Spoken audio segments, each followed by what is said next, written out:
I think you're right at going back to the beginning of that, where it's like, why was that impactful to me? And I think it was because I never had this defined philosophy of how, how what I thought about health.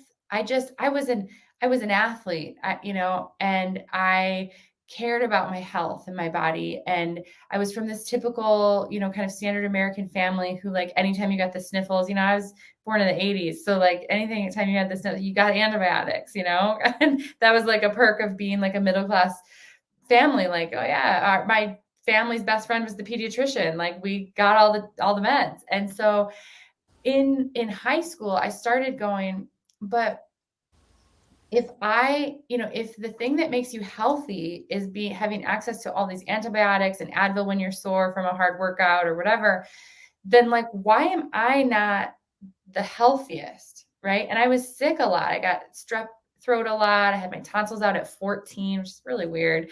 And, I just, I was sick, I was always sick, even though I was, I ate really well. I worked out. I was a achieved athlete. And I take care of my body, but I'm sick all the time. And so I started to just have that. I didn't know there was something else, but I just had this, well, this doesn't make sense. So what I started to do even in high school is, I'd be like, oh, I'm so sore, or I'm complaining about something. I have a headache. And my mom would say, well, take Advil. And I started to say like, okay, just because it was easier to say like, okay, I did. And then so she wouldn't say it anymore. And love my mom, great one, but that's kind of how it was. And so I started to notice like, well, I just stopped doing that stuff. Not that there's not a time and a place, but I just stopped. But I still didn't know like what the solution was.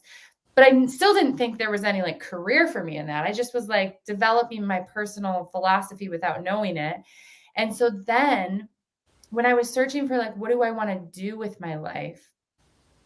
I was like, oh, I'll be a lawyer. I didn't really have any reason for that. I just thought, well, I'm pretty good in school, and my dad says I'm pretty, good at arguing. So he was, I mean, I'll be a lawyer. And so I just was doing that. And so then when I heard this philosophy, I was primed. I was ready to find a solution for a problem I didn't even know I had.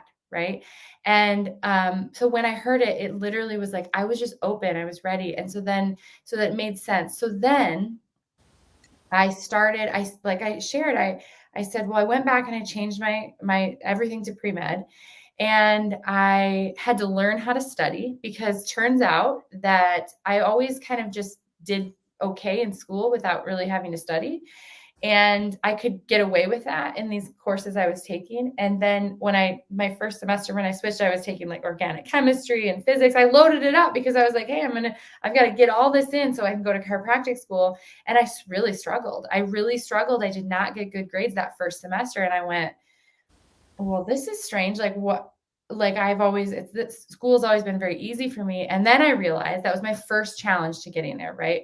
Or maybe my second, right? The first was I didn't know. And then the second was I didn't know how I was going to actually be able to achieve this academically. But I realized it's not because I wasn't intelligent. It's because I didn't know how to study. I didn't know how to do it.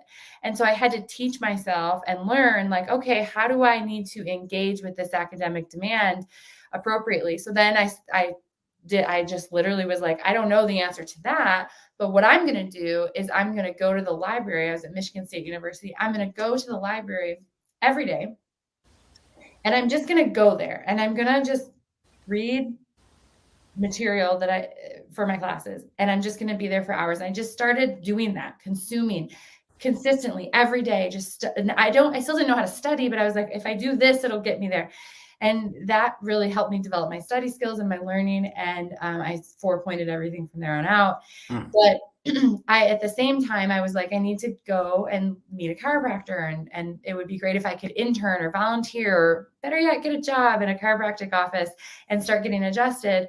And so I got dressed up and I was like, okay. And I went to all the chiropractors in East Lansing, Michigan, which is where Michigan State is. Literally, I was like, someone's just going to hire me. Like, I was like, of course they're going to hire me. I'm going to be a chiropractor. And I went around to all of these different offices and I walked in and I'm like, hello, I'm, Amy. And, this is what I'm doing. This is my plan. Can I volunteer? Do you have a job? Like any of these things. And like 30 of them, like turned me away. They're just like, you're nuts. And I was like, this is weird. And one of them, I went into this office and I'm talking to the office manager, same way, and Dr. Linda Rassel, she has passed, but she's a well-known chiropractor in Michigan, and she came out from the back and she said, you come here.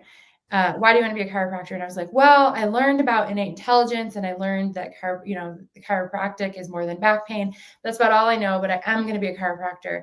And she was like, okay, you want a job? And I was like, yes. And she hired me and I was a CA and they taught me, how to be a CA. And I was that job through the rest of my undergrad. And she also would teach me, if anybody out there listening knows this woman, she was like a feisty, little bit scary, like older lady. And she would teach me, she would just give me these little minutes of like pulling me aside, giving me 2 minutes to teach me about chiropractic. And I'm so thankful for that. And she really, that was a huge, like, cause I also said I was going to go to Western States.